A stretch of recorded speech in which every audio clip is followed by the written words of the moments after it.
39 40 अथ मंत्रपाठः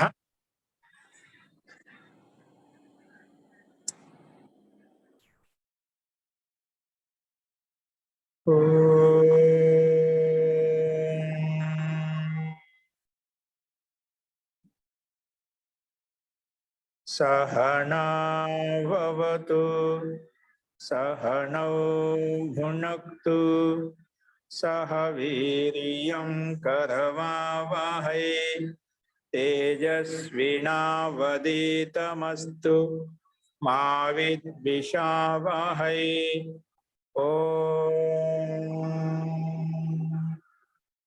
शांति शांति शांति।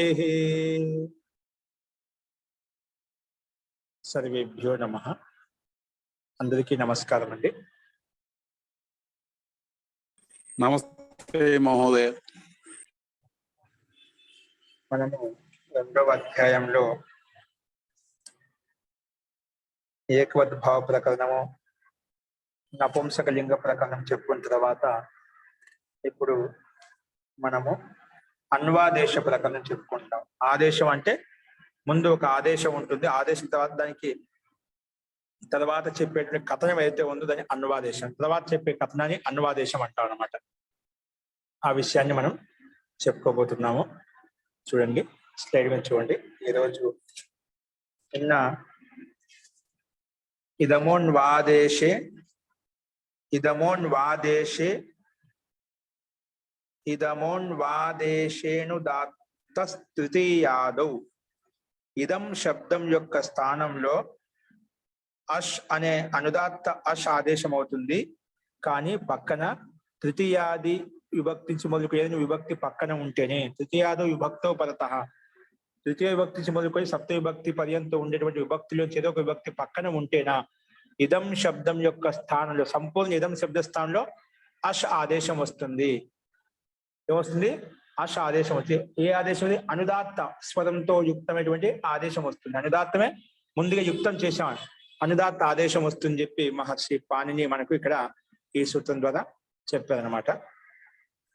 అది నిన్న దానికి సంబంధించిన ఉదాహరణలు మనం వేద మంత్రాలు మనం చూసాం. ఆభ్యాం చాత్రాభ్యాం రాత్రి రథీత, ఇది ఆదేశ వాక్యము. దానికి అన్వాదేశం ఏం చెప్పారు? ఆభ్యాం అహరపి అధీతం, కేవలం రాత్రే కాదు దీనిలో కూడా చదివాయని చెప్పి అన్వాదేశ వాక్యం ఇలా చెప్పబడింది. అలాగే అస్మై షాటకమపి దేహి, ఇది ఆదేశ వాక్యము. అంతకన్నా ముందు అస్మై ఛాత్రాయ కంబలం దేహి, తనకి కంబలం ఇవ్వు అని చెప్పాం. తర్వాత అన్వాదేశంలో తర్వాత చెప్పండి కంబలం ఒకటే కాదు, అస్మై షాటకమపి దేహి, ఇంకా దౌతి కూడా ఇవ్వు అని చెప్పి ఇలాగా నెక్స్ట్ ఆదేశానికి ప్రతిక్రియగా ఇంకొక వచనం కూడా చెప్పబడింది అన్నమాట. సో అలాగే ఛాత్రస్య శోభనం శీలం అని చెప్పాము. అంటే ఛాత్రుడి విద్యార్థి యొక్క శోభనం శీలం అంటే ఉత్తమ స్వభావము. అస్య ప్రభూతం స్వం, అతనికి ప్రభూతమైన ధనం ఉంది. ఆ వ్యక్తికి ఎవరికైతే ఉత్తమ స్వభావం ఉందో అతనికి ప్రభూతమైన ధనం ఉందని చెప్పి అన్వాదేశ వాక్యంలో చెప్పబడింది. ఇక్కడ అన్వాదేశ వాక్యంలో అస్య శబ్దంలో అనుదాత్త ఆదేశం కనిపిస్తుంది. అస్మైలో అకారం అనుదాత్త ఆదేశం ఆస్య కనిపిస్తుంది. ఆభ్యాంలో కూడా ఆ అనుదాత్త ఆదేశం ఇక్కడ వస్తుంది. నిన్న మనం చెప్పుకున్న విధంలో ఆభ్యం ఎలా తయారైందంటే శృపిచ ప్రకారం ఇక్కడ అకారాంత అంగానికి దీర్ఘం ఆదేశం వస్తుంది. అందుకే ఆభ్యాం అనే రూపం మనకు సిద్ధించిందండి. ఓకేనా? అది నిన్న సూత్రం చెప్పుకున్న సూత్రము. అస్తు. నెక్స్ట్ నేను చెప్పిన పాఠంలో ఇంకేదైనా సందేహాలు ఉన్నాయా ఈ పాఠంలో? ఓకే, నెక్స్ట్ చూడండి 33వ సూత్రము కనిపిస్తున్న స్లైడ్ మీద చూడండి. 33వ సూత్రం వచ్చేసి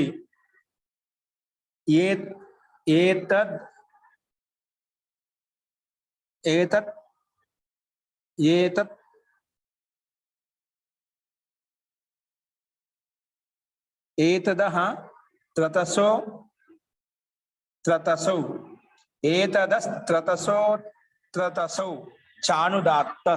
చానుదాత్తౌ, ఏతదస్త్రతసోస్త్రతసౌ చానుదాత్తౌ ఏతదస్త్రత ఏతదస్ తతసోస్త్రతసౌ తతశ్రోస్త్రతసౌ చానుదాత్తౌ. ఇది మనకు సూత్రము.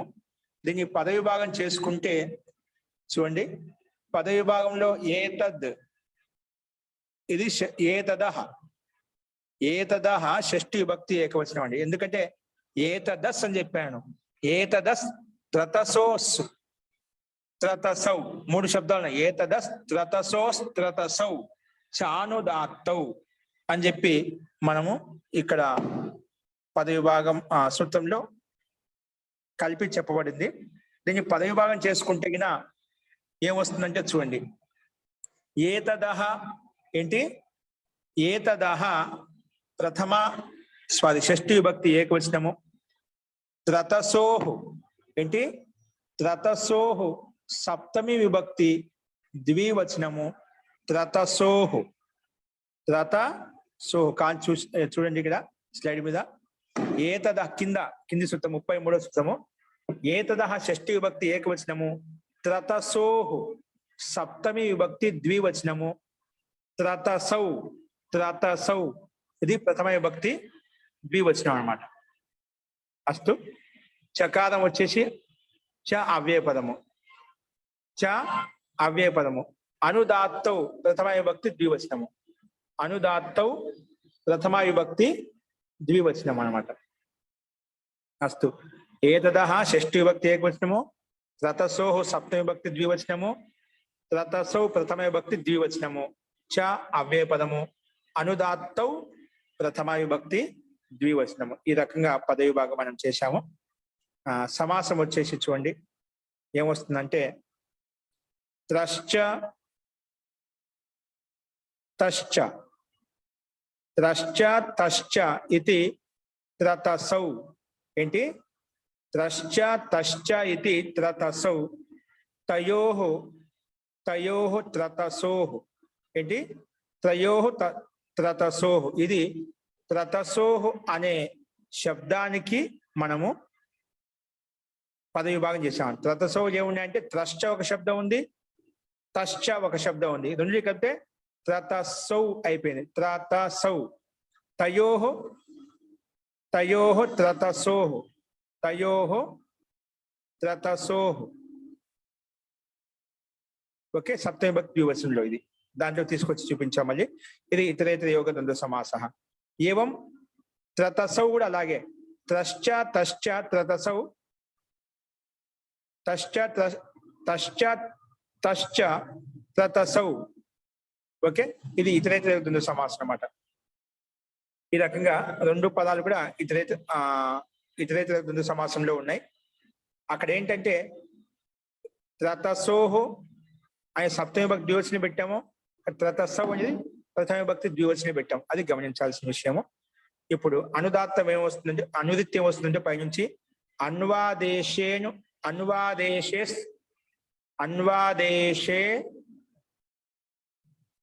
అశనుదాత్తః అన్వాదేశనుదాత్తః. ఇక్కడ అన్వాదేశ అశ్కి అనుదాత్తకి అనుదిత్తి వస్తుంది.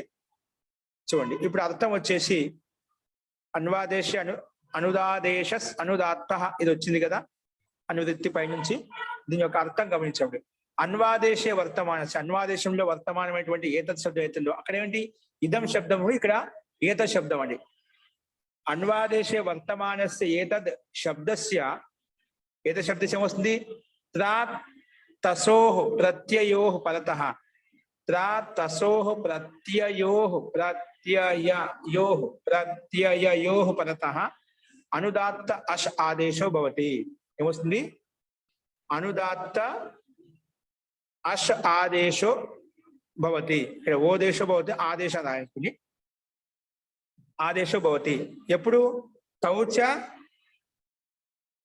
తౌచ అపి త్రతసౌ అనుదాత్తౌ భవతః. తౌచ అపి త్రతసౌ అనుదాత్తౌ భవతః. ఓకేనా. కానీ ఎక్కడ ఉండాలి?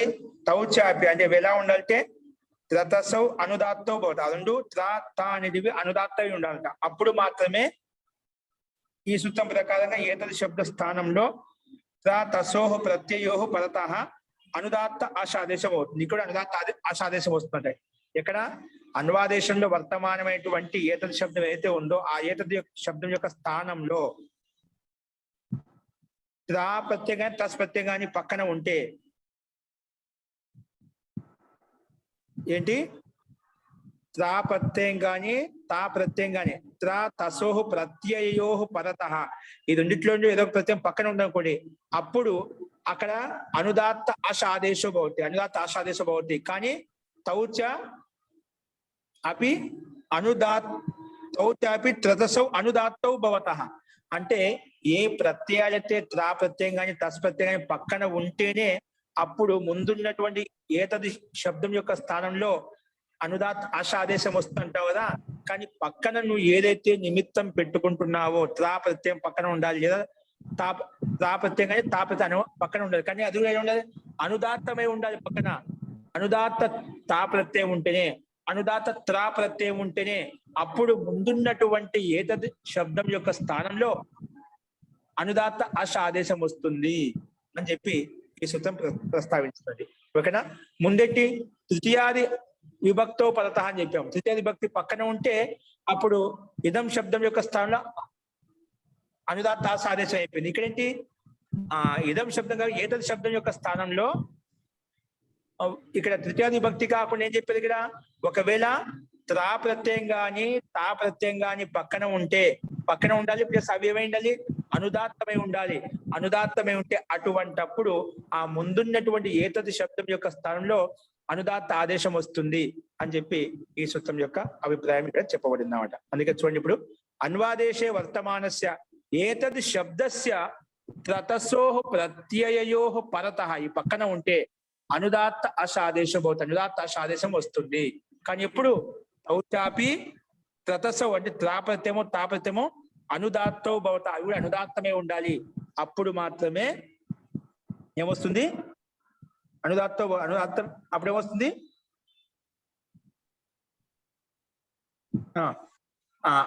అనుదాత్త ఆశాదేశం వస్తుంది అని చెప్పి ఈ సూత్రం మనకు ప్రస్తావించింది. ఓకేనా? ఉదాహరణ వచ్చేసి అదేవిధంగా ఇచ్చాల్సిన ముందు ఆదేశ వాక్యం, తర్వాత అనువాదేశ వాక్యం ఉంటుంది. ఏతస్మిన్ గ్రామే సుఖం వసామః. ఏతస్మిన్ గ్రామే ఈ గ్రామంలో సుఖంగా ఉందాం, మనం సుఖంగా నివసిద్దాం, సుఖంగా ఉందాం. ఇది ఆదేశ వాక్యం. ఏంటి ఆదేశం? ఈ గ్రామంలో మనం అంతా సుఖంగా ఉందాము. ఏతస్మిన్ గ్రామే సుఖం వసామః, వయం సుఖం వసామః. ఓకేనా? ఇది ఆదేశ వాక్యం. దీనికి అన్వాదేశంగా ప్రతిక్రియ ఏం చెప్పబడింది? అథో అత్ర యుక్త అధీమహే. అథో అత్ర యుక్త అధీమహే, యుక్తపూర్వకంగా అధీమయ చదువుకున్నాము. యుక్త అధీమయ అంటే ఈ గ్రామంలో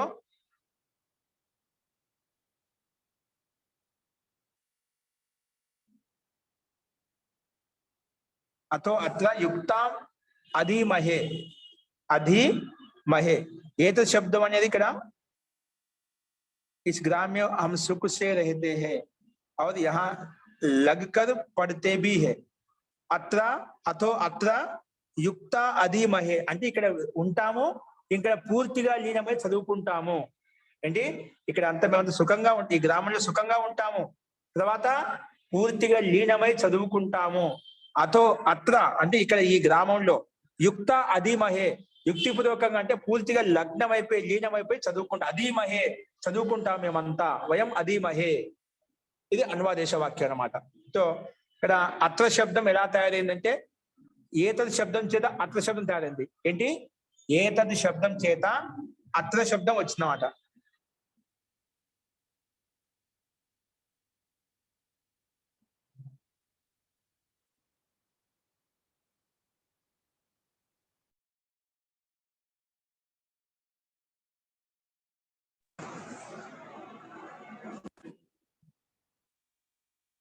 ఐదు మూడు 10 సూత్రం ఏంటండి?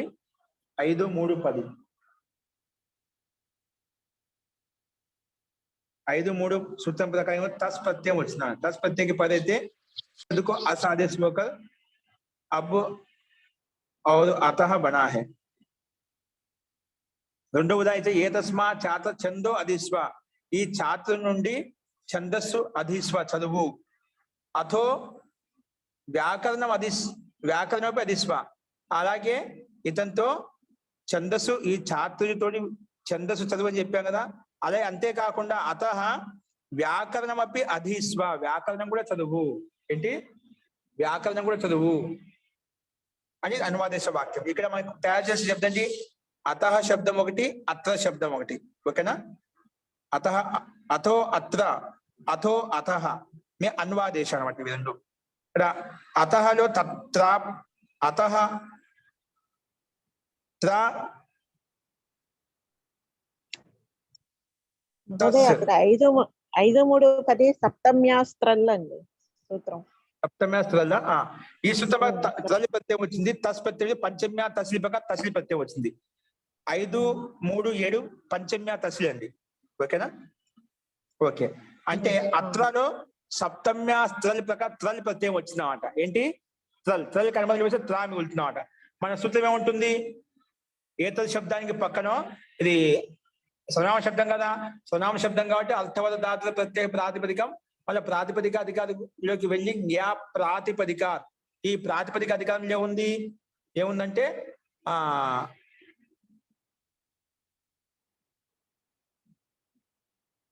డైరెక్ట్ గా సప్తమ్యాంత అంటే గీ ప్రతి తీసుకొచ్చాము.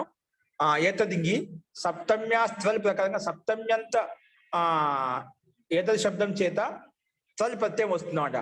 త్రల్ ప్రత్యయం రాగానే ఏతది గీ త్రల్, త్రల్ ప్రత్యయం తద్దితాంత ప్రత్యయం కాబట్టి తద్దిత సమాసాష్ట ప్రాతిపదిక సంజ్ఞ, ప్రాతిపదికంలో మధ్యలో ఉన్నటువంటి గీ విభక్తి అయితే ఉందో సుపో ధాతు ప్రాతిపదిక యోగ ప్రకారంగా విభక్తికి లుకు చేస్తాం.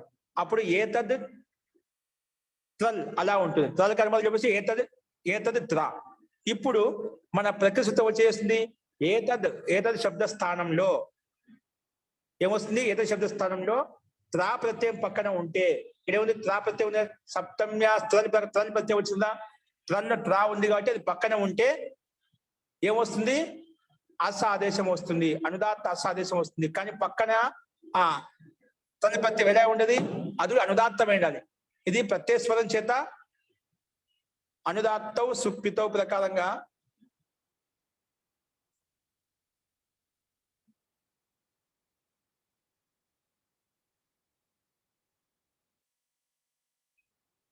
ఇది అనుదాత్తం ఎలా వస్తుంది? లితి స్వరం చేత వస్తుందంట. ఓకే అండి. లితి అనే సూత్రం ప్రకారం 6-1-170 సూత్రం చేత దీనికి ఏతద్కు అసాదేశం అయిపోయింది. అబు और अतः बना लिति से प्रत्यय से पूर्व को उदात्त प्राप्तता अनुदात्त विधान कर दिया. ఓకే అండి. సో లితి స్వరం చేత దీనికి అనుదాత్తం ఉందన్నమాట. అందుకే పక్కన త్రా ప్రత్యయం అనుదాత్తం కాబట్టి అనుదాత్తం పక్కన అనుదాత్తంతో యుక్తమైన త్రా ప్రత్యయం పక్కన ఉంటే ముందున్నటువంటి ఏతది శబ్ద స్థానంలో ఆశాదేశం అయిపోయింది. ఎటువంటి ఆదేశమో అనుదాత్త ఆశాదేశం అయిపోయింది అనమాట. దానికి అనుబంధం లోపం చేస్తే షా వెళ్ళిపోతుంది, ఆ అవుతుంది. ఆ అనుదాత్త ఆదేశం. అనుదాత్తం ఎలా ఉంటుంది? కింద అడ్డగీత ఉంటుంది అన్నమాట. అందుకే ఇక్కడ అత్ర శబ్దం వచ్చింది. ఆ త్ర అత్ర ఈ రకంగా అనువాదేశం అయిపోయిన తర్వాత ఏతది శబ్దం సంపూర్ణ ఏతది శబ్దం తీసేసి దాని స్థానం అష్ పెట్టుకుంటాము. అష్క అనుబంధం లోపం చేస్తే షా వెళ్ళిపోతుంది, ఆ ఉంటుంది అన్నమాట. కలిపితే అత్ర శబ్దం అనేది తయారవుతుంది అన్నమాట. ఈ రకంగా మనకు అత్ర శబ్దం తయారైంది. అలాగే అతః శబ్దం కూడా తయారవుతుంది. పంచమ్యాస్ తస్లీల్ ప్రకారంగా తస్లీల్ ప్రతి తీసుకున్నాం అనుకోండి. పంచమ్యా తస్లీల్ ప్రకారం తస్లీల్ ప్రకారం అనుబంధం లోపం చేస్తే తస్ మిగులుతున్నాడు. తస్లీల్లో ఈ వెళ్ళిపోతుంది, లా వెళ్ళిపోతుంది. అప్పుడు కేవలం తస్ మిగులుతున్నమాట. ఏతద్ తస్, ఏతద్ తస్. ఇప్పుడు ఈ స్థితిలో ఇది ఏం చెప్పుకున్నాం మనము? త్రా త్రతసో ప్రత్యయో త్రా ప్రత్యేకంగా తస్ ప్రత్యేకంగా పక్కన ఉండాలి. ఇక్కడ పంచమ్య తస్లీల్ ప్రకారం తస్ ప్రత్యయం తీసుకొచ్చాం కదా. సో తస్ ప్రత్యయం పక్కన ఉంది కాబట్టి అది అనుదాత్తం కూడా. పై చెప్పిన లితి స్వరం ప్రకారంగా తస్లీల్ కదా. అక్కడ త్రల్ ప్రత్యయము, ఇక్కడ తస్లీల్ ప్రత్యయము. త్రల్ తస్లీల్ లకారం లకారం ఇతి చేసాక లితి స్వరం చేత అనుదాత్తం. ఉదాత్తం ప్రాప్తం అవుతుంటే ఇక్కడ లకారం ఇతి చేసామో అది విశేషంగా అనుదాత్తం అవుతుంది. అనుదాత్తం అయింది కాబట్టి అనుదాత్త త్రా ప్రత్యయం అనుదాత్త తస్ ప్రత్యయం పక్కన ఉంది కాబట్టి ముందున్నటువంటి ఏతది శబ్ద స్థానంలో ఏమొచ్చింది? సంపూర్ణ స్థానంలో అష్ ఆదేశం అయిపోయింది. అష్కాన్ని మొదలు పోయేస్తే ఆమె వెళ్తుంది, అనుదాత్ ఆ తస్ అతస్ అయిపోయింది అన్నమాట. అయిపోయింది అతస్. సకారానికి ఋత్వ ససజుసోదు కలవసాన్యోదు విసర్జనీయ ప్రకారం ఋతు విసర్గం చేసుకుంటేనా అతహ అనే రూపము సిద్ధిస్తుందండి. ఓకేనా? ఈ రకంగా అతహ అత్ర శబ్దాలు ఈ రకంగా సిద్ధిస్తాయి మనకు. ఓకేనా? ఏ తదస్ త్రతసోహు త్రతసౌ చానుదాత్తం అనే సూత్రం ప్రకారంగా ఈ సూత్రం మనకు అనువాదేశ వాక్యంలో అత్ర అతహ అనే రూప సిద్ధులు ఎలా వస్తాయి, రూపాలు ఏ విధంగా తయారవుతాయి అనే విషయాన్ని మనం చూసాం. అస్తు. ఇందులో ఏదైనా సందేహం ఉందా? స్పష్టమైంది కదా? ఏతది శబ్దం యొక్క స్థానంలో అస ఆదేశం, అనుదాత్త అస ఆదేశం రావాలంటే పక్కన కూడా త్రా ప్రత్యయం ఉండాలి, తస్ ప్రత్యయం ఉండాలి. అంతేకాదు త్రా ప్రత్యయం తస్ ప్రత్యయం కూడా ఎలా ఉండాలి? అనుదాత్తంతో యుక్తమై ఉండాలి. అప్పుడు ముందున్నటువంటి ఏతది శబ్ద స్థానంలో మనం అస ఆదేశం చేసుకోవచ్చు, అనుదాత్త ఆదేశం చేసుకోవచ్చు.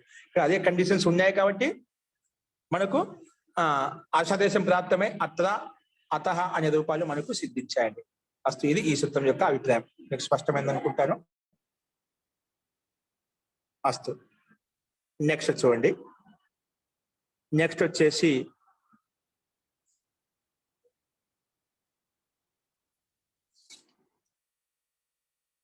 ద్వితీయాటౌ స్వేనః. ఏంటది? ద్వితీయాటౌ స్వేనః. ద్వితీయాటౌ స్వేనః. ఓకేనా? ద్వితీయాటౌ స్వేనః. ద్వితీయాటౌస్ ఇదంతా ఒకే పదం తీసుకునేది. ద్వితీయాటౌస్ సప్తమి విభక్తి బహువచనము. ఏనః ఏనః ప్రథమా విభక్తి ఏకవచనము. ఏంటి? ఏనః అనేది ప్రథమా విభక్తి ఏకవచనము. చూడండి, ఈ సూత్రాన్ని రెండు పదాలు విడుకున్నాము. ఒకటి సప్తమి విభక్తి బహువచనంలో విడగొట్టున్నాము. ఏనః అనేది ప్రథమ విభక్తి ఏకవచనంలో ఉంది. ద్వితీయాటౌస్ సప్తమి విభక్తి బహువచనము, ఏనః ప్రథమ విభక్తి ఏకవచనము. ఆచార్య అది ద్వితీయ టా ఓస్ అండి. ద్వితీయ టా ఓస్. ద్వితీయ టా ఓస్ ఏమవుతున్నప్పుడు ద్వితీయ సప్తమి భక్తి అంతా మూడు, అంటే దీంట్లో పదవి భాషలు రెండు వస్తాయి. ద్వితీయ మూడు పదాలు కలిపితే సప్తమి భక్తి బహుశా వెళ్ళిపోయింది అన్నమాట. ద్వితీయ టౌస్సు నీకు రూపం నడిపించామట. ఇదంతా ఒకే పదంగా సమస్త పదం అయిపోయింది కదా. ఇప్పుడు సమాస చేసే సమస్త పదం అయిపోతుంది. సమస్త పదానికి సమస్త పద రూపం నడుస్తుంది అన్నమాట. అది ద్వితీయ టౌస్సు అయిపోయింది సప్తమి భక్తి ఏకవచనంలో బహువచనంలో. ఇప్పుడు దాన్ని పదవి భాగం చేసినప్పుడు విడివిడిగా వస్తాయి. ద్వితీయ టౌస్సు సప్తమి భక్తి బహువచనము. అక్కడ సమస్త సంధియుక్తమైంది కాబట్టి అక్కడ మనకు అలా తీసుకోబడింది అన్నమాట. ద్వితీయ టౌస్సు సప్తమి భక్తి బహువచనము. ఏనః ప్రథమ విభక్తి ఏకవచనము. చూడండి, సమాసం వచ్చేసి ద్వితీయాచ టాచ ఓసుచ. ఏంటి? ద్వితీయ ఇక్కడ విడగొట్టు. అదే ఇప్పుడు చెప్పిండే విడగొట్టుకుంటాం కదా. ద్వితీయ శబ్దం ఒకటి ఉంది, దాంట్లో టా శబ్దం ఒకటి ఉంది, ఓస్ శబ్దం ఉంది. అంటే టా తృతీయ భక్తి ఏకవచనము, ఓస్ అనేది షష్ఠీ భక్తి ద్వివచనం కావచ్చు, సప్తమి భక్తి ద్వివచనం కావచ్చు, ఏం తీసుకోవచ్చు. ఓకే. ద్వితీయ టా ఓస్, ద్వితీయాచ టాచ ఓసుచ, ద్వితీయ టౌస్ సహ, ద్వితీయ టౌ సహ అయిపోయింది. ఏమైపోయింది? ద్వితీయ టౌ సహ అయిపోయింది. తేసు ద్వితీయ టౌస్సు అయిపోతుంది. ఏమవుతుంది? సమస్త పదంలోకి మనం కలుపు దాంట్లో తీసుకొచ్చాము కొన్ని. తేసు ద్వితీయ టౌస్సు అలా అయిపోయింది. ద్వితీయ టౌస్సు. ఓకేనా? ఇది ఏంటి?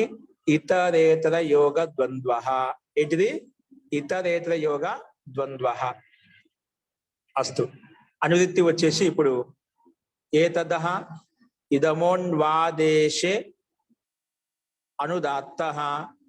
ఇక్కడ చూడండి, ఇక్కడ అష్కి ఆదేశం రాలండి. ఇతర శబ్దానికి అనువృత్తి వచ్చింది, ఇదం శబ్దానికి కూడా అనువృత్తి వచ్చింది, అన్వాదేశం కూడా వచ్చింది. కానీ అనుదాత్తమే ఉండదు. కానీ ఏ అనుదాత్తము? ఇక్కడ అష ఆదేశం రాలేదు, పైనుంచి అనుమతి తీసుకోలేదు. ఓన్లీ అనుదాత్తం కూడా వచ్చింది, కానీ అష ఆదేశం రాలేదు అన్నమాట. ఇక్కడ ఏంటో చూద్దాం. ఏతద్ ఇదమోన్వాదేశే అనుదాత్త, ఇది అనువృత్తి వస్తున్నాయి మనకు. అర్థ. ఇప్పుడు అర్థాన్ని గమనించండి. ద్వితీయ టా ఓస్ ఇత్యేతాసు విభక్తిషు అంటే ఈ ద్వితీయ శబ్దం కానీ టా ప్రత్యయం కానీ ద్వితీయ గాని టా గాని ఓసు గాని ఇది ఏతాసు విభక్తిషు విభక్తులు పక్కన ఉంటే ఏతాసు విభక్తిషు పరత ఇది ఇత్యేతాసు విభక్తిషు పరతో ఈ పక్కన ఉంటే అన్వాదేశే వర్తమానయో అన్వాదేశంలో వర్తమానం ఏం చెప్పి ఇక్కడ ఇదం శబ్దము ఏత శబ్దం వచ్చాయి. అన్వాదేశే వర్తమాన అందుకే వర్తమానయో అని ద్వివచనం పెట్టినాం. వర్తమానయో ఇదం ఏతద్ శబ్దయో అనుదాత్త ఏన ఆదేశం ఇక్కడ ఆదేశం అక్కడ మారిపోయింది. అక్కడేముంది అనుదాత్త ఆశాదేశం చెప్పి ఒకటి అనుదాత్త ఏన ఆదేశం వస్తుంది. ఏమొస్తుందండి ఇదం శబ్దస్థానంలో అలాగే ఏతది శబ్దస్థానంలో అనుదాత్త ఏన ఆదేశం వస్తుంది. అనుదాత్త ఏన ఆదేశో భవతి అనుదాత్త ఏన ఆదేశో భవతి ఓకేనా అనుదాత్త ఏన ఆదేశో భవతి ఓకే ఇది ఈ సూత్రం యొక్క అర్థం. చూడండి ద్వితీయ టా ఓస్ ఇత్యేతాసు విభక్తిషు పరతో అన్వాదేశే వర్తమానయో ఇదం ఏతద్ శబ్దయోర్ అనుదాత్త ఏన ఆదేశో భవతి అనుదాత్త ఏన ఆదేశం వస్తుంది అని చెప్పి ఈ సూత్రం యొక్క అర్థం చెప్పుకున్నాం. అర్థమైందా? ద్వితీయ భక్తి పక్కన ఉన్నా టా ప్రత్యయం పక్కన ఉన్నా ఓస్ ప్రత్యయం పక్కన ఉన్నా అప్పుడు ముందున్నటువంటి ఏతద్ శబ్దం కానీ ఇదం శబ్దస్థానం ఏమొస్తుందండి ఏన ఆదేశం ఎటువంటి ఏనా అనుదాత్త ఏన ఆదేశం వస్తుంది అని చెప్పి ఈ సూత్రం యొక్క అర్థం మనం చెప్పుకున్నాం. ఇప్పుడు అర్థమైన ద్వితీయ టౌస్సు ద్వితీయ టాస్సు ఓస్ పక్కన ఉంటే ఏమవుతుంది ఏన ఆదేశం అనుదాత్త ఏన ఆదేశం వస్తుంది పైనుంచి ఎప్పుడు అన్వాదేశంలో ఉన్నటువంటి వర్తమానంగా ఉన్నటువంటి ఇదం శబ్దము అలాగే ఏతద్ శబ్దము. అదేవిధంగా ఉదాహరణ ఇచ్చా చూడండి ఇమం ఛాత్రం ఛందో అధ్యాపయ ఇమం ఇస్ ఛాత్రుకో ఛందో అధ్యాపయ ఛందస్సును చదివించు ఇది ఆదేశ వాక్యం ఆదేశించబడింది. తర్వాత అన్వాదేశం అయిపోతుంది. తర్వాత ఏం చెప్పబడింది అథో ఇతనికే ఏనం వ్యాకరణమపి అధ్యాపయ వ్యాకరణం కూడా చదివించు ఛందస్సు ఒకటే కాదు ఇతనికే వ్యాకరణం కూడా చదివించు ఇది అన్వాదేశ వాక్యం. ముందు ఒక వాక్యం ఆదేశించాము ఏం ఆదేశించాము ఇమం ఛాత్రు ఈ ఛాత్రుడికి అంటే ఈ విద్యార్థికి ఛందో అధ్యాపయ ఛందస్సును అధ్యాపనం చేయించు ఛందస్సును అధ్యాపనం చేయించు. మరి అన్వాదేశం వెంటనే ఏం చెప్పారు దానికి సమాధానము అథో ఏనం అంటే ఆ ఛాత్రుడికే ఆ విద్యార్థికి ముందు చెప్పిన విద్యార్థికే అథో ఏనం వ్యాకరణం ఛందస్సు ఒకటే కాదు వ్యాకరణమపి అధ్యాపనం చేయించు ఇలాగా అన్వాదేశ వాక్యం వచ్చిందన్నమాట. ఇదేంటి ద్వితీయ విభక్తికి సంబంధించి ఛాత్రం ద్వితీయ విభక్తి కదా ఇమం ఛాత్రం ఇక్కడ ఇమం శబ్దం మనం గమనించాలి. ఇదం శబ్దస్థానంలో ఇమం వచ్చిందండి ఏమొచ్చింది ఇదం శబ్దస్థానంలో ఇమం వచ్చిందన్నమాట ఓకేనా. ఎలా వచ్చింది ద్వితీయ భక్తి అమ్మ వచ్చిందన్నమాట ద్వితీయ అని చెప్పారా ద్వితీయ భక్తి వస్తుంది అమ్ విభక్తి వస్తుందన్నమాట ఇదం అమ్మ సర్వనామ శబ్దం పక్కన ఇదం అనే సర్వనామ శబ్దం పక్కన అమ్ విభక్తి వచ్చిందన్నమాట. ఇప్పుడు అమ్ విభక్తి పక్కన ఉంది కాబట్టి ద్వితీయ టౌ స్వేన ప్రకారంగా ద్వితీయ మనకు ద్వితీయ గాని టా గాని ఓస్ ఇందులో పక్కన ఏది ఉన్నా కూడా పక్కన ఉంటే అన్వాదేశంలో ఏమవుతుంది వర్తమానంగా ఇదం శబ్దస్థానం వస్తుంది ఏన ఆదేశం వస్తుంది ఏన వచ్చిందన్నమాట. అప్పుడు ఏన వచ్చిన ఏమవుతుంది ఏన ఇమం స్థానంలో ఏన వచ్చింది ఏన రాగానే ఏమవుతుంది ఏనా ఏనమని వచ్చింది కదండి అదో ఏనమని వచ్చింది కదండి ఇమం ఇదం స్థానంలో ఏనా వచ్చింది కదండి ఏనమని వచ్చింది కదండి ఆదేశం.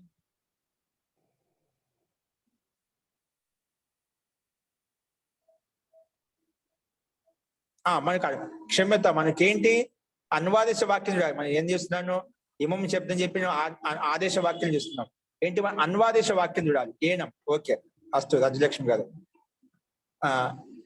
వరలక్ష్మి కదా రాజ్యలక్ష్మి కదా రాజలక్ష్మి ఓకే అండి అస్తు శుభం.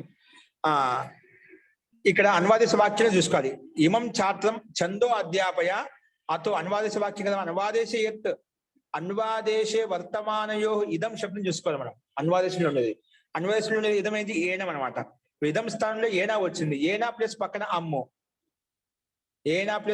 అమ్ము అమి పూర్వ ప్రకారం కలిపేస్తే ఏనం రూపం వచ్చేసింది అనమాట ఏనం ఓకేనా.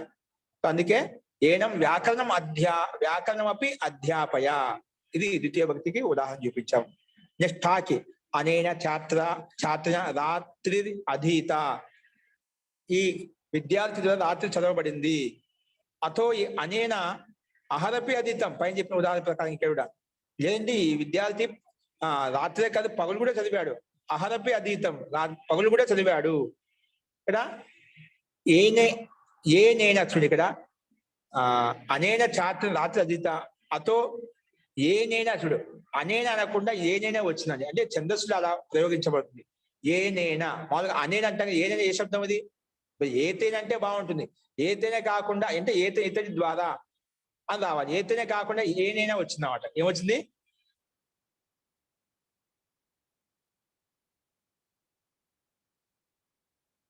ఏనేనా అనే రూపం అన్వాదేశ వాక్యం. ఏనేనా అంటే ఏతైనా తాత్పర్యం, అర్థం వస్తుంది. ఏతైనా అనే దానికే ఏనేనా వచ్చిందన్నమాట. ఎందుకంటే ఇదం శబ్దం యొక్క స్థానంలో ఏమొచ్చింది? ఏనా వచ్చిందన్నమాట. ఏనా పక్కన టా విభక్తి ఉంది. టా విభక్తి రాగానే ఏమవుతుంది? ఇక్కడ ఏనా ప్లస్ టా, టాకి టాంగ్ గసింగ్ గసా మీన్ ఆత్సాప్లక ఇన్ వస్తుంది అన్నమాట. ఏనా ప్లస్ ఇన్ ఏంటి? ఏనా ప్లస్ ఇన్, ఈ రెండు మధ్య ఆత్మనా గుణం చేస్తే ఆ పక్కన ఈ ఉంటే గుణం ఏ అయిపోతుంది. అప్పుడు అందుకే ఏ నేనా అయిపోయింది అన్నమాట. ఏమైపోయింది? ఏనా ప్లస్ టాకి అనుమతి చూపిస్తే ఆ మిగిలింది అన్నమాట. అప్పుడు దాన్ని కలిపితే ఏ నేనా అలా వచ్చింది అన్నమాట. ఏమొచ్చింది? ఏ నేనా.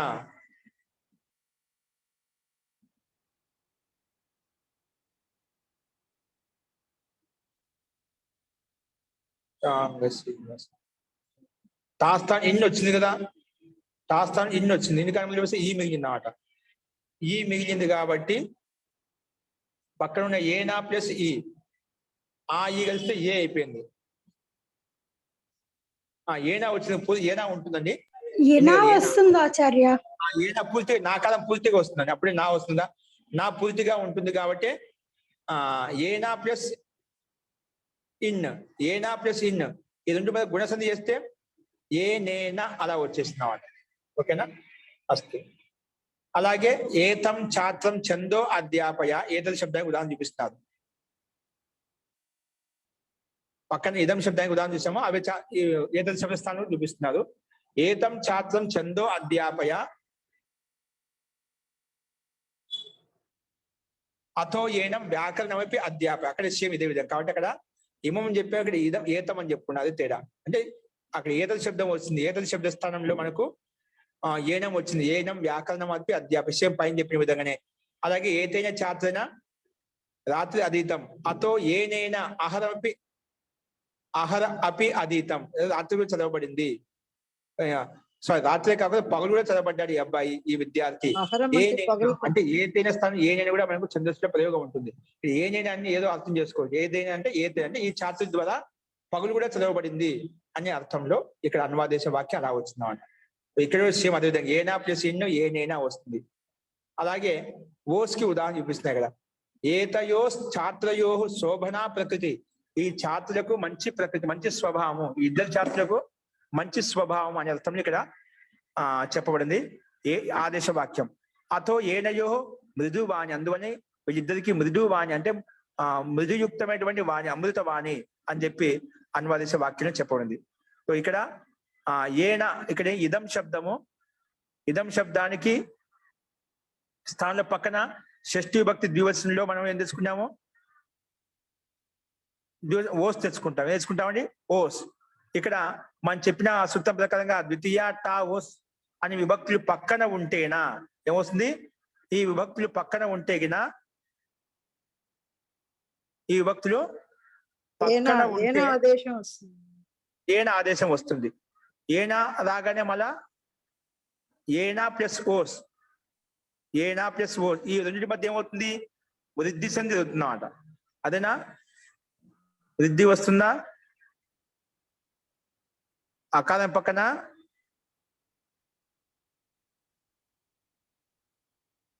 వస్తుందా?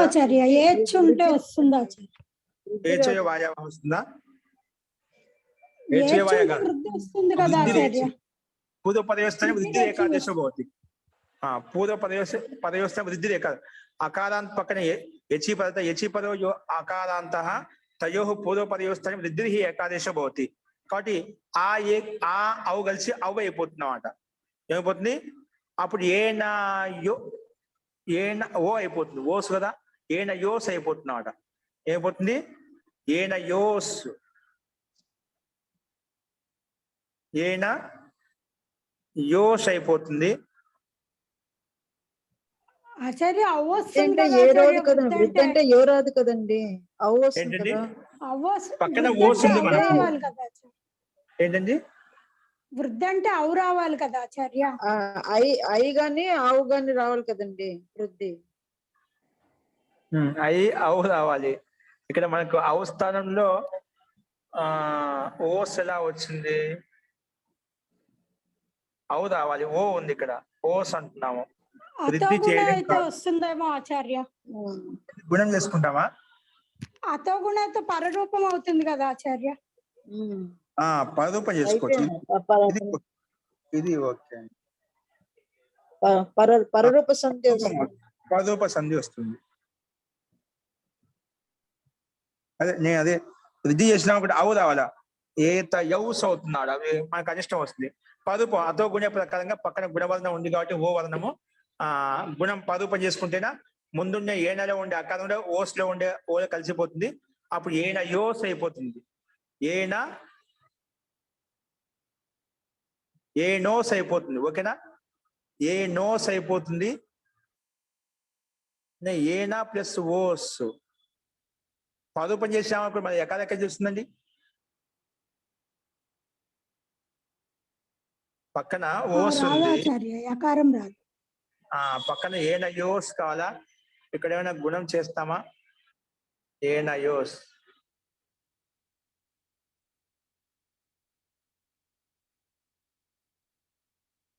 ఓస్ లో ఓ కదండి ఉంటుంది, మిగులుతుంది.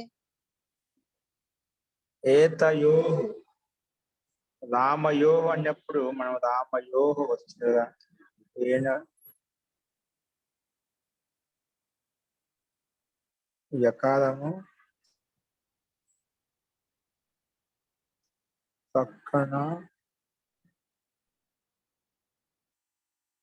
పక్కన యకారం ఎలా వచ్చింది, ఏతద్ శబ్దం. ఏదైనా యుట్ట ఆగమం అయిపోతుందా, ఏదో ఆగమం వస్తుంది. ఏ ఆగమం వస్తుంది,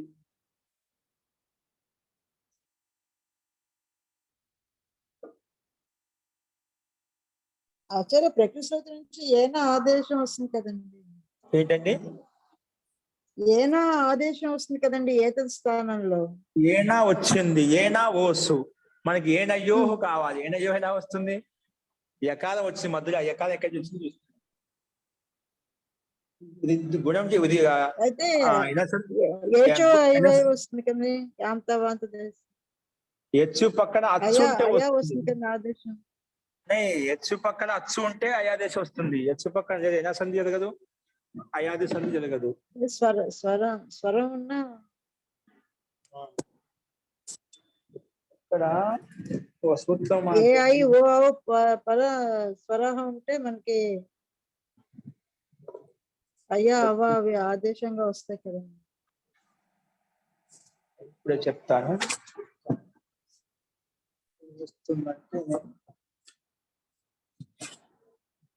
ఏంటి ఏనయోస్ కదా, రామ శబ్దం కూడా రామయోస్ అన్నప్పుడు రామ ప్లస్ ఓస్ అంటాము. అక్కడ యకారం వెళ్ళొచ్చింది.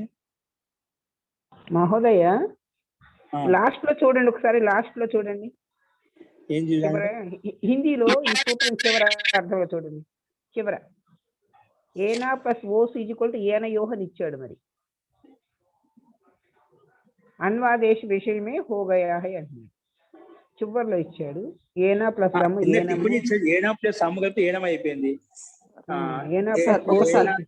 ఏనైనా అయిపోయింది. ఇక్కడ బాగుంది. ఓసిచ అనే సూత్రం ఏమైనా ఉపయోగపడుతుందా? ఓసిచ సూత్రం ఏమంటుందండి? ఓసిచ అదంతస్య అంగస్య ఓస్ ప్రత్యయ పరే ఏకారాదేశ భవతి అని ఇచ్చాడు. అదే ఏకారాదేశం రావాలి. ఓసిచ ఓసి పదత కలుగుతుందా? శృతి సంఖ్య ఎంత అండి? అది పెట్టు. ఓసిచా అది నాది ఆ, ఓసిచా 8-3-104 7-3-104 7-3-104 ఏమంటుంది సూత్రం? అదంతస్య అంగస్య ఓస్ ప్రత్యయ పరే ఏకారాదేశः భవతి. మనం ఓస్ ప్రత్యయం వాడాము. ఏకాదాదేశం ఉంటుంది. ఏకాదాదేశం ఏకారం ఏకారం రామ ప్లస్ ఓస్ ఏకారం ఆదేశమయ్యి ఏచోయవాయవ వస్తుంది ఆచార్య. గుణం అవుతుంది. ఏకాదాదేశం అంటే ఆ అకారానికి ఏకారం వస్తుంది అన్నమాట. గుణం అవుతుంది. అకారానికి ఏకారం వస్తుంది అన్నమాట. అంటే ఇప్పుడు ఏ చోయ వాజాపక ఏ స్థలం ఆయి వస్తుంది కాబట్టి అప్పుడు ఓస్ అయిపోతుంది. ఓకే ఓకే ఓస్ ఇచ్చే ఓకే అండి.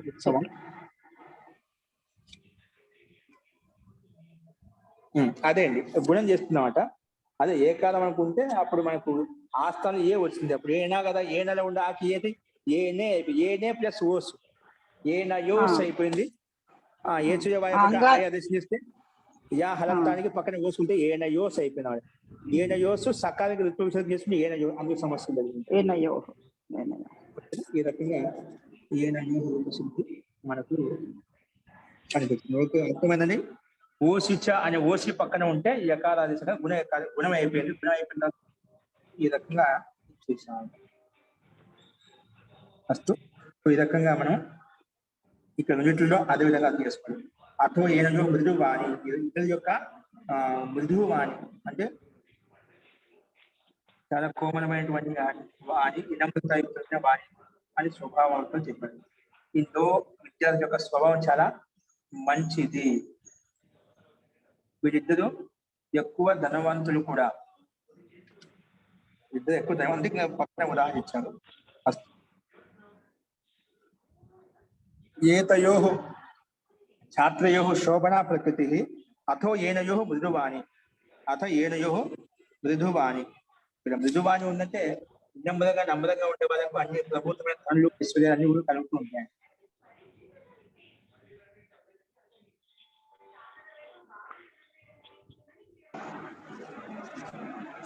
అని ఈ రకంగా ఇవన్నీ చెప్పబడ్డాయి.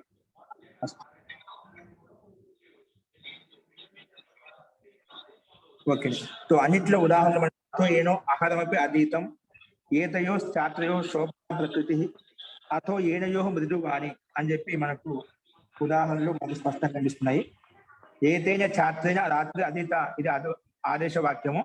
అనువాదేశ వాక్య అథో ఏనైనా అహరపి అతీతం ఇది అనువాదేశ వాక్యము.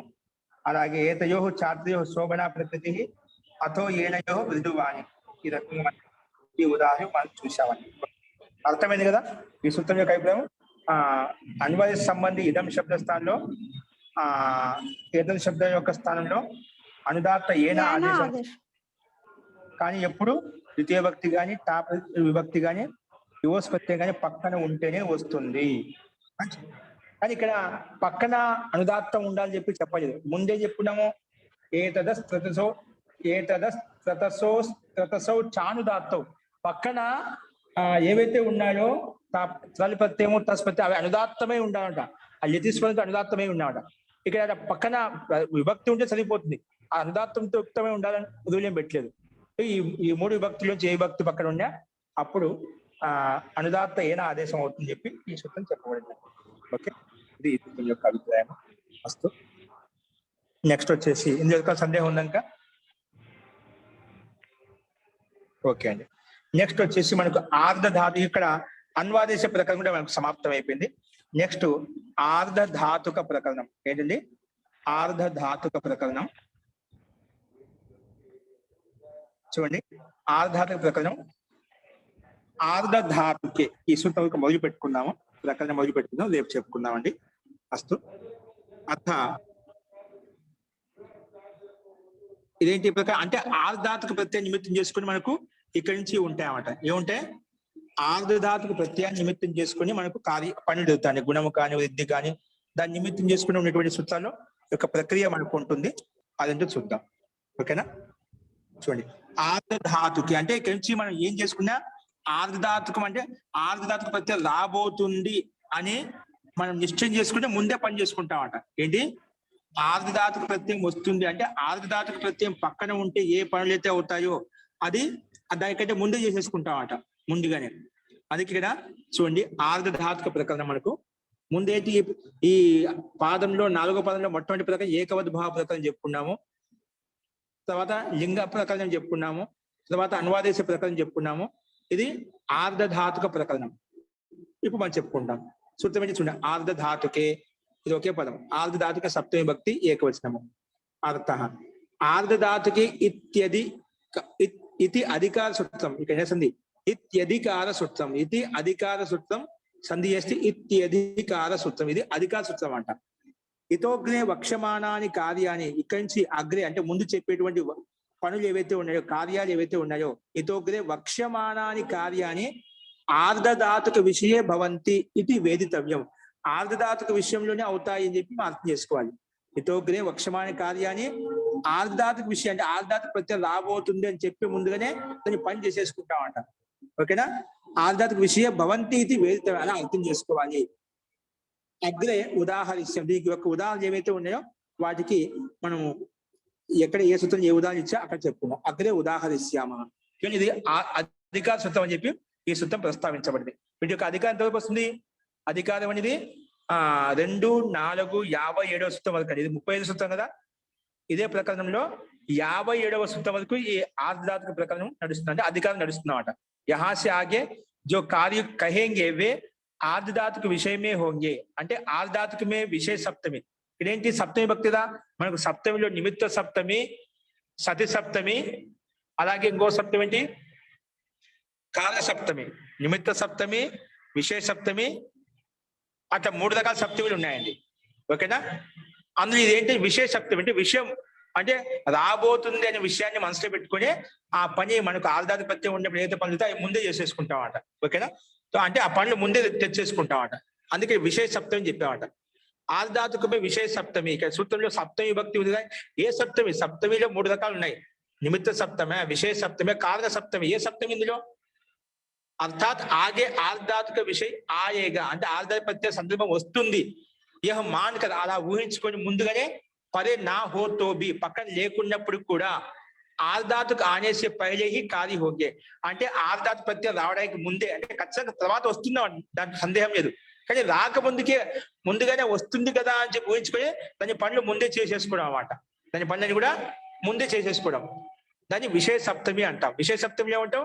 విషయం రాబోతుంది, విషయం చెప్పుకోబోతున్నాం కదా అని ముందుగానే ఊహించుకొని దాని పనులు ఏవైతే ఉన్నాయో అవన్నీ మనం ముందే చేసేసుకుంటామండి. ఓకే, ఇది దీని యొక్క అర్థము అభిప్రాయము.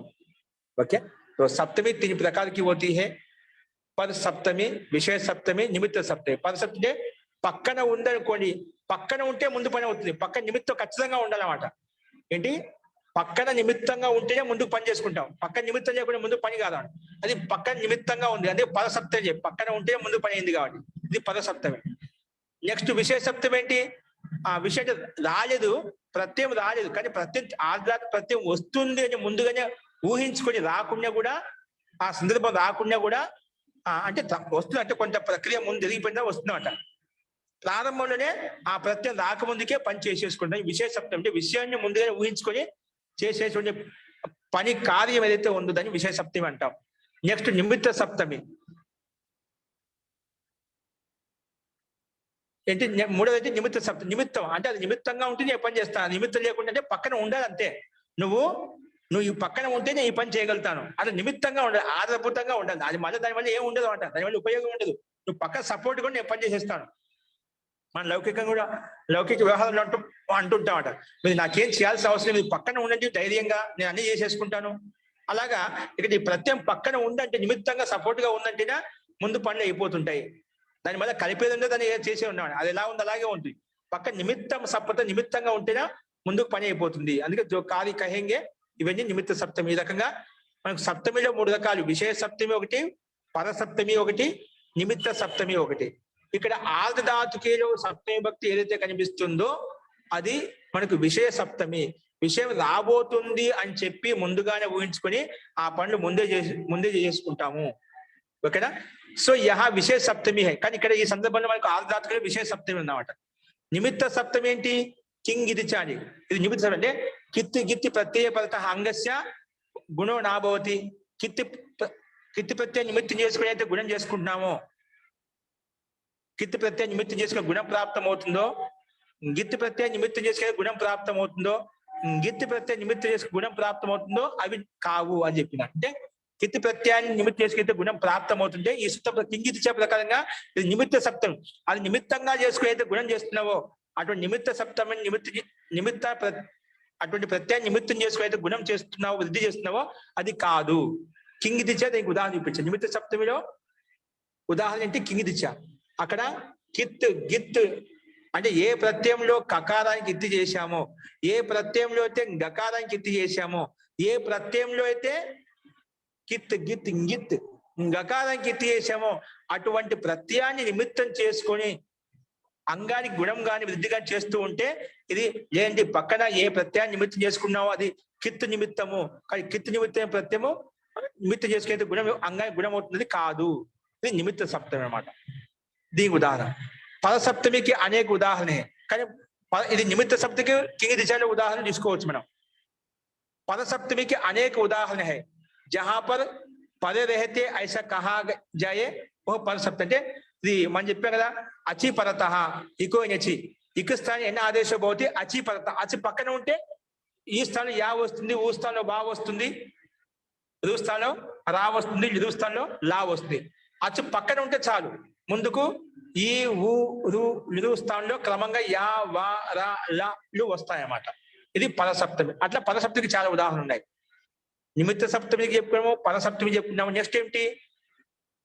నిమిత్త సప్తమి అయిపోయింది, పరసప్తమి అయిపోయింది. విశేష సప్తమి. మనకి విశేష సప్తమి అంటే ప్రత్యయం రాకుండా కూడా ముందుగానే ప్రత్యయం వస్తుందని ఊహించుకుని ముందు పని చేస్తాం. ఏంటివి? దాంట్లో ఉదాహరణ చూపించదు. అస్తేర్భు అస్ధాతు ఉందండి. అస్ధాతు రాగానే మనము అస్ధాతు స్థానంలో మనం ఏం చేస్తామంటే భూ ఆదేశం వస్తుందండి. అస్ స్థానంలో అస్ ధాతు యొక్క స్థానం భూ ఆదేశం చేసుకుంటామట. కానీ ఎప్పుడు వస్తుంది?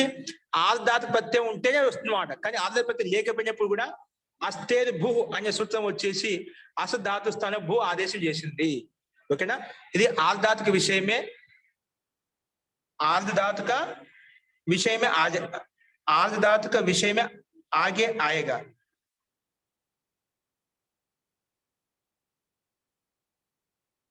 जहां वह प्रत्यय भी अभी आया ना हो. विशेष सप्तमी ఏంటి? जहां वह प्रत्यय अभी आया ना हो. ఎక్కడైతే जहां वह प्रत्यय अभी आया ना हो, ఇంకా రాజదు ప్రత్యయం, ఆర్ధాతు ప్రత్యయం రాజదు. ఆర్ధాతుకు పేరు పెట్టేటువంటి ప్రత్యయం ఇంకా రాజదు. केवल यह विवक्षा हो कि ऐसे विषय आगे आएगा. అటువంటి విషయము ఆర్ధాత్మిక విషయము ఖచ్చితంగా తర్వాత వస్తుంది. సో ఐసి మానకర్ అలాగా అని స్వీకరించి అలా భావించి కార్య హో జాయే, అలా పని అయిపోతున్నాడ. అది ఏంటి ఉదాహరణ? అస్తేర్భు మే ఆర్ధాత్మిక విషయ ఆయేగా ఐసే వివక్ష మే ఆర్ధాత్మిక ప్రత్యయము రావడానికి ముందే అస్ధాతు స్థానం భూ ఆదేశం వచ్చేసిందన్నమాట. కాబట్టి ఇది విశేష సప్తమి అని చెప్పిన. విశేష సప్తమిగా విశేష ప్రయోజనం ఏంటి? అస్థేర్ భూ. అలాగే భ్రువో వచ్చి భ్రూ స్థానంలో వచ్చి ఆదేశం వస్తుంది. చక్షింగ క్యాయ్ చక్షింగ్ ధాతు స్థానంలో క్యాయ్ ఆదేశం వస్తుంది. ఇవన్నీ ఉదాహరణ అండి విశేష సప్తమికి. నాకి సబ్ సూత్రం అన్ని సూత్రాలు రాదన్నమాట. కొన్ని విశిష్టమైన సందర్భాల్లో మాట అస్థేర్ భూ భ్రువో వచ్చి చక్షింగ క్యాయ్ ఇందులో మాత్రమే అండి. ఓకేనా? ఇది విశేష సప్తమి అని చెప్పుకున్నాడు. ఆర్ధాతుకం शेष धातु अधिकार में धातु से आने वाले सब प्रत्ययों की आर्धातु संज्ञा होती है. అంటే ఆర్ధాతుక ఏం చెప్పండి ఇక్కడ? ఆర్ధాతుకం शेष से धातुओं के अधिकार में धातु से आने वाले शेष प्रत्ययों की అంటే కించిత్ భిన్నా ఆర్ధాతు సంజ్ఞక. అంటే ధాతు చేత ఏ ప్రత్యయం తీసుకొచ్చినా అది ఖచ్చితంగా సార్ధాతుకమై ఉంటుంది, ఆర్ధాతుకమై ఉంటుందండి. ఓకేనా? కానీ మనకు సార్ధాతుక ప్రత్యయాన్ని నిర్ధారించడం టింగ్ షిత్ సార్ధాతుకం. టింగ్ ప్రత్యయాలకు అంటే టిప్ తస్ జీ షిప్ తస్ త ఏవైతే ఉన్నాయో వాటికి 18 ప్రత్యయాలు, ఒక షిత్ ప్రత్యయం. ఈ 18 ప్రత్యయాలను వదిలేసి షిత్ ప్రత్యయం 19 ప్రత్యయాన్ని వదిలేసి మిగిలిన శేషం ఏవైతే ఉన్నాయో అవన్నీ కూడా ఆర్ధధాతుకం శేష. అంటే ధాతువుతో వచ్చిన ప్రత్యయాలు ఏవైతే ఉన్నాయో అవన్నీ కూడా ఆర్ధాతుకాలండి. ఒక 18 ప్రత్యయాలు ప్లస్ ఒక షిత్ ప్రత్యయాన్ని వదిలేసి మిగిలిన ప్రత్యయాలన్నీ కూడా ఆర్ధధాతుకాలే. అంటే ఆ ఆర్ధధాతు ప్రత్యయాలు ఎలా వస్తాయంటే ఆర్ధధాతుకు విశేష ప్రకారం ఆర్ధధాతుకం వస్తుంది.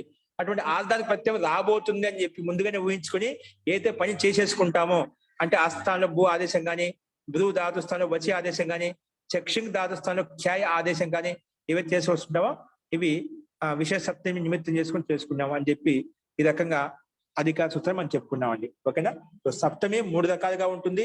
ఒకటి నిమిత్త సప్తమి, కింగితిచ, పద సప్తమి, ఎక్కువైనచి, అలాగే విశేష సప్తమి అత్యద్భు, భృవ వచి, చక్షింగ ఆధాతు భూ ఆదేశము, భృగు ధాతు స్థానం వచి ఆదేశము, చక్షింగ్ స్థానంలో చక్షింగ్ ధాతు స్థానంలో ఖ్యాయ ఆదేశము.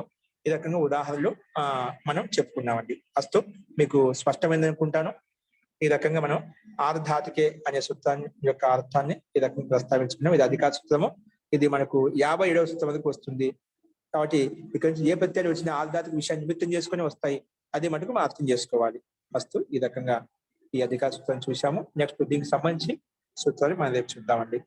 అస్తు ఇందులో ఎవరికన్నా ఏమైనా సందేహం ఉందా ఈ ఆర్ధధాతుకే అనే సూత్రంలో చెప్పండి.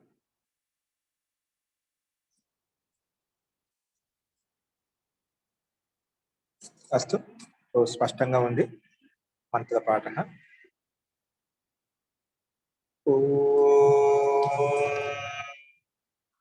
సర్వే భవంతు సుఖినః, సర్వే సంతు నిరామయాః, సర్వే భద్రాణి పశ్యంతు, మా కశ్చిత్ దుఃఖభాగ్ భవేత్. ఓం శాంతి శాంతి శాంతిః. సర్వేభ్యో నమః. అందరికీ నమస్కారం అండి. नमस्ते, धन्यवाद आचार्य महोदय। నమస్తే గురుజీ. ధన్యవాదాలు గురుజీ. నమస్కారం ఆచార్య. ఓం నమస్తే సార్. నమస్తే మహోదయ.